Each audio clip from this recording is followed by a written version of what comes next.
lahem tzitzit. La paracha de Shelach, la fin de la paracha, c'est Verasu lahem tzitzit. Alors, c'est important ce tzitzit. D'abord, très intéressant. La Gemara nous dit que mitzvah tzitzit shakul keneged kol mitzvot. C'est le même, c'est l'équivalent de toutes les mitzvot. Tzitzit. Mal, ouais. C'est mal. En fait, qu'est-ce que ça veut dire?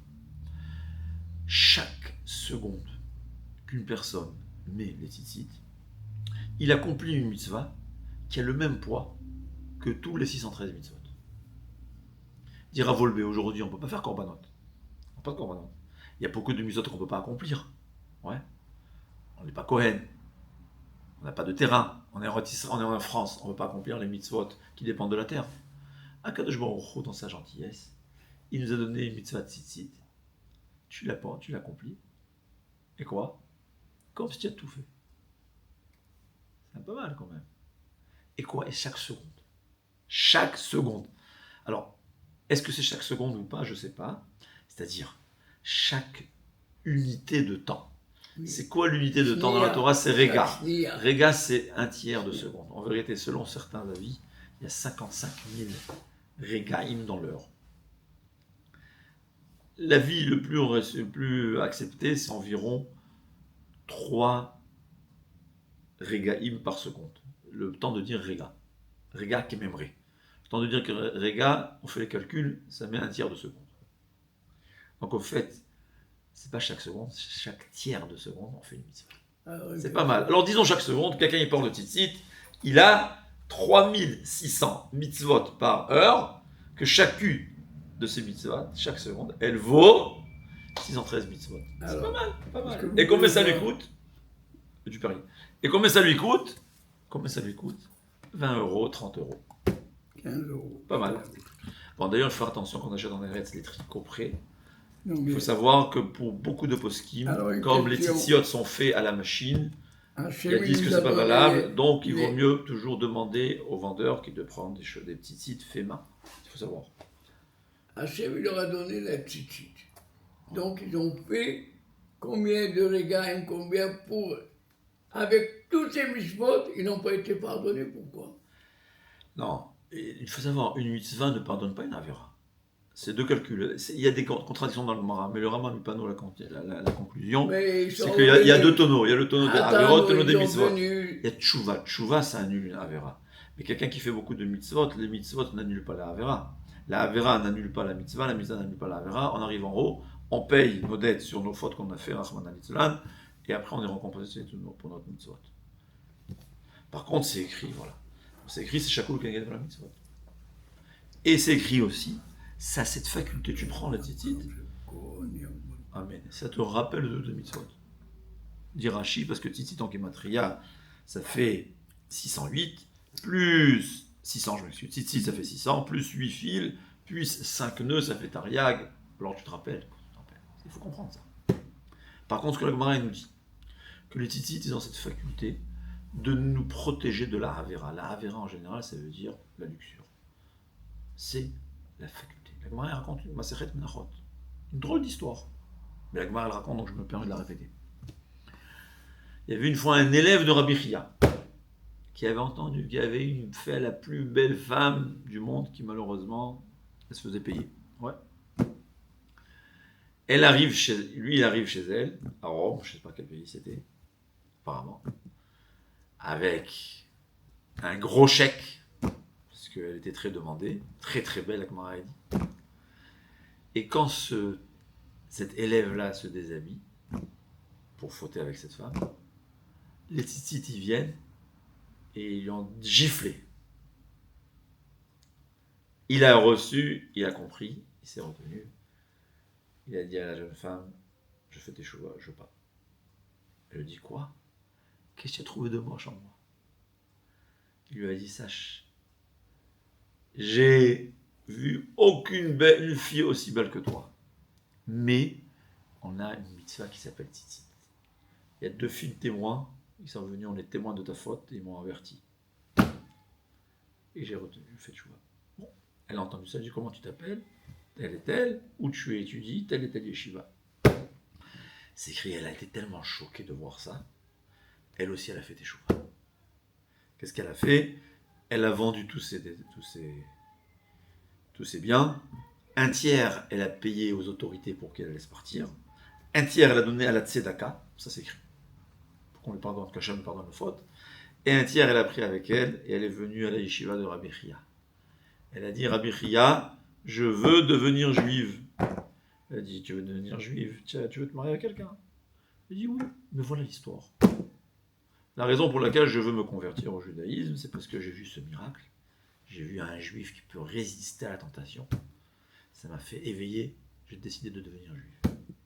Rabbi Chia, il a vu qu'elle est sincère, bien qu'elle a fait pour se marier, mais comme elle était sincère, il a converti et elle s'est mariée avec cette personne. Et comme le Gemara a dit, ce qu'il voulait faire dans la faute, il a fait dans la permission, sans parler de la récompense qu'il aura dans le Olam Haba. C'est-à-dire, on voit que le tzitzit a cette ségoula de nous protéger du Yetzer Hara dans la rue. Les étudiants, la première des choses qu'on leur dit, mais le tzitzit, qui passe, c'est pas grave, c'est des rabanan, c'est embêtant. Le tzitzit, personne ne parle. Le tzitzit, ça protège du Yetzer Hara. Ça protège du feu qui se trouve aujourd'hui. Il faut savoir. C'est une ségoula, c'est une force spirituelle que Kadosh Baruch Hu nous a donné cette mitzvah. C'est écrit que le tzitzit, ça a été la récompense que Hachem il a donnée à Avraham Avinu. Avraham Avinu, il a dit à Melchizedek, je prends ni fil ni séror, le fil, puisqu'il a résisté. Avraham Avinu à l'argent qu'il ne voulait, qui ne le méritait pas 100%. Hachem nous a donné à ses descendants ce mérite de tzitzit, qui est une mitzvah qui nous rappelle la Torah et les mitzvot. Et non seulement il nous rappelle, ça nous protège de la faute. Tellement important. La Gemara nous raconte dans Masechet Menachot. Mais là, j'ai vu Avigdor Miller. Il veut expliquer comment ça se fait que le tzitzit, ça fonctionne tellement bien, ça nous rappelle les mitzvot. Pourquoi? Il veut expliquer, alors c'est sûr qu'il y a aussi des raisons spirituelles, métaphysiques, que ça a une force, c'est une mitzvah qui a une force de protectrice. Mais il y a aussi une raison physique, dans le monde physique. C'est quoi le tzitzit? Au fait, le tzitzit, c'est l'habit qu'on porte pour montrer qu'on est le peuple d'Akadosh Baruch. C'est comme une légion d'honneur, j'appelle ça. Ouais. Ou bien, tu sais, il y a un soldat, et le soldat de l'armée, il met une médaille, c'est j'appelle ça la troupe qui garde le roi. Ils ont une médaille spéciale. Cette médaille-là, elle montre quoi? On est soumis au roi. Nous, on est au service 100% du roi. Pas comme un soldat standard. On est toujours au service du roi. On est le protecteur, on est le représentant du roi. C'est-à-dire, le tzitzit qu'on met, on dit à Kadosh Baruch Hu, on est des esclaves. On est des serviteurs. On est là, prêt à accomplir tout ce que tu veux.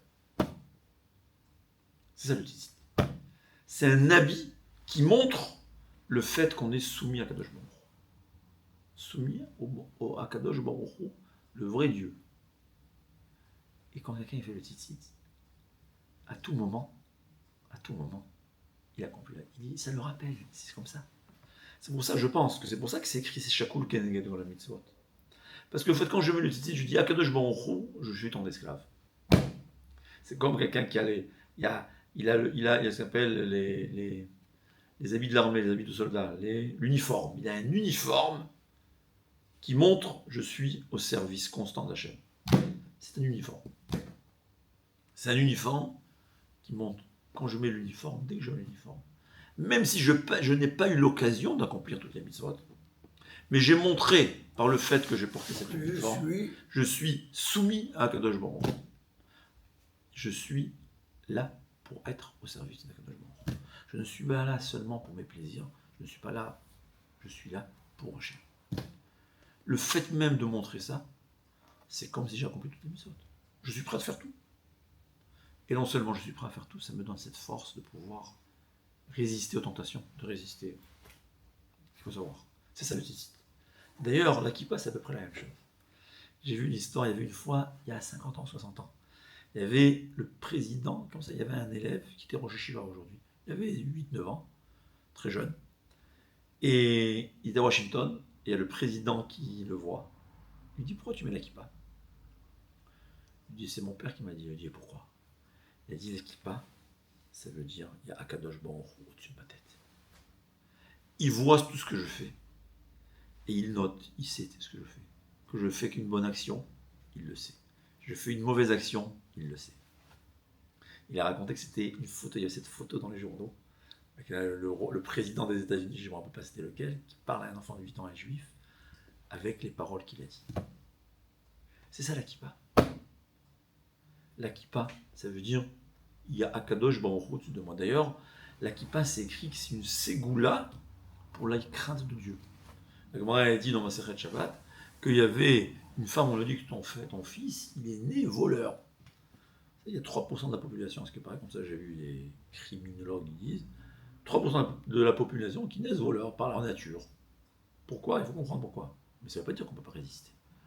J'ai un enfant pareil. Qu'est-ce qu'elle a fait? Depuis qu'il est né bébé, elle lui couvrait la tête. Dans le temps là qui passe, c'était pas obligé. Depuis qu'il est bébé, il lui couvrait la tête et elle n'arrêtait pas de prier à Kadosh Baruch Hu. Et une fois, ce Hémora-là, il était sous un palmier qui n'est pas le sien. Et dans le temps, c'était pas un kippa, c'était un foulard, comme Baba Salé. C'est tombé de sa tête sans qu'il sache. Il lève ses yeux, il voit des dattes. Il grimpe et il mange. Alors que ce n'était pas le sien, c'est la source, c'est du vol. Il redescend, il se recouvre la tête et il se dit, ouais, j'ai volé. Il dit, maintenant je comprends pourquoi ma mère, elle faisait toujours attention que je me couvre la tête. Se couvrir la tête, ça donne de la crainte de Dieu. C'est le seul ségoula, c'est écrit.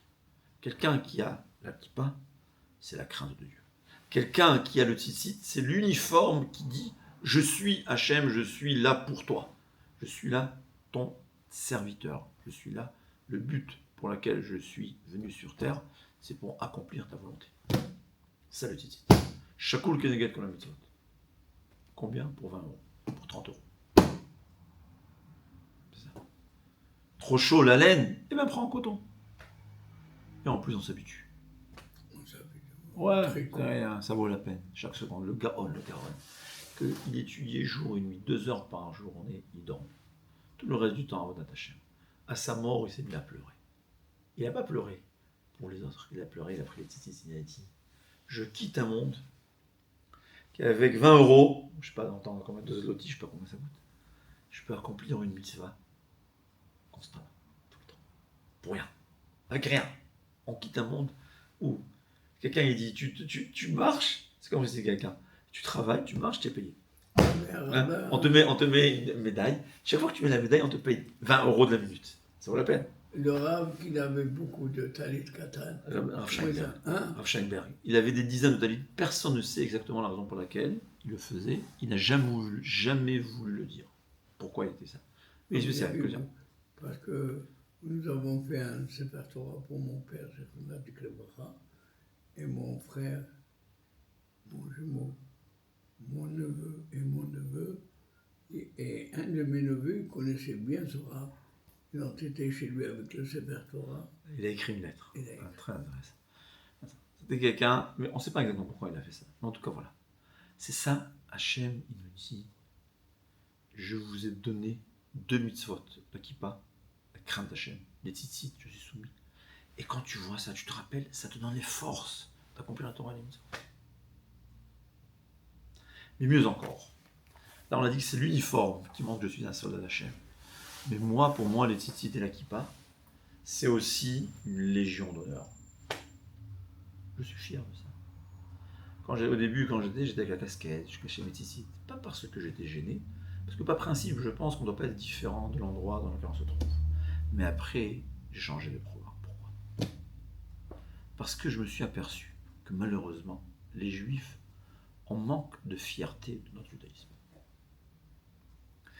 On est un peu gêné. On est gêné d'être je suis juif. Oui. Non, je ne suis pas gêné. Je suis fier.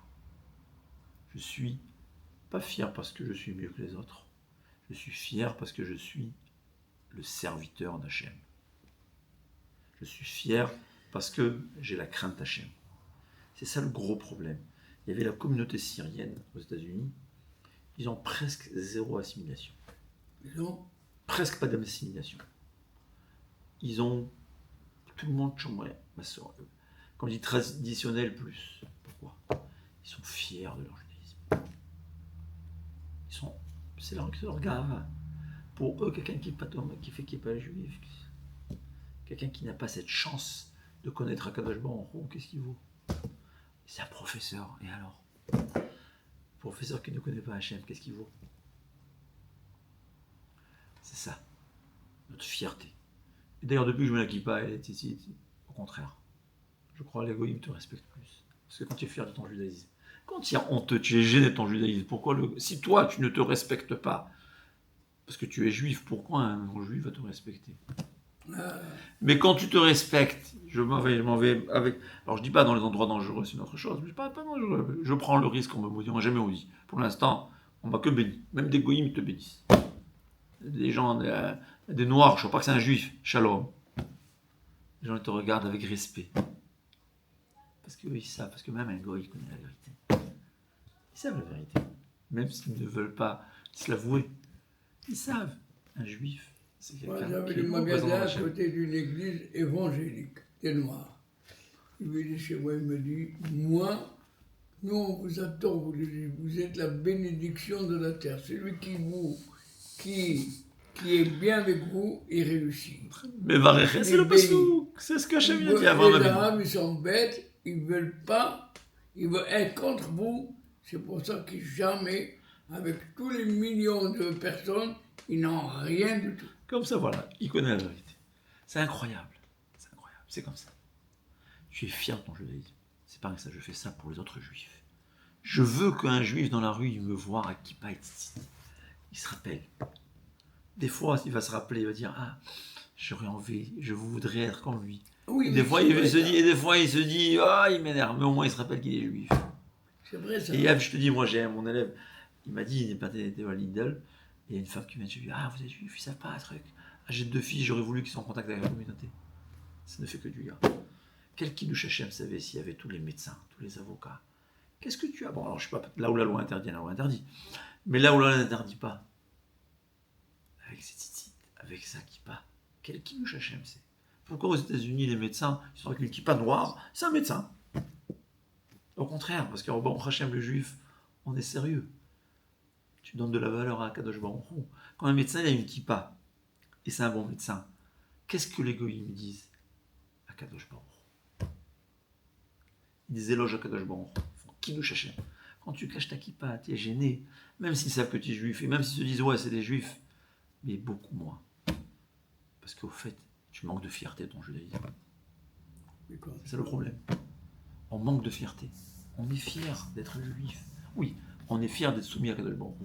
On est fier que Kadosh Baruch Hu nous a choisi, nous a donné Shabbat, nous a donné des mitzvot, nous a donné des obligations. On est fier de ça. Même si malheureusement j'ai des difficultés à accomplir. Mais au moins j'ai été choisi pour les accomplir. C'est ça le tzitzit. Qu'est-ce que ça fait? Qu'est-ce qu'on perd?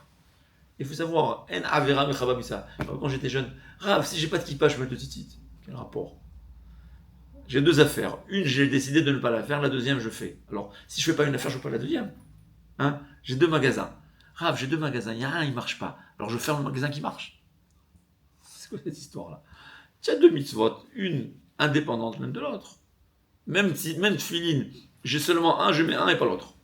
C'est la mitzvah. Alors, c'est vrai que c'est une shlemout. Pas qui voit. Moi, je dis, il faut montrer son judaïsme. Il ne faut pas être gêné. Quand on montre qu'on est fier de notre judaïsme, les goïms, ils nous respectent parce qu'ils connaissent la vérité. Au fond, ils connaissent la vérité. Alors pourquoi maintenant ils ont mis la paracha de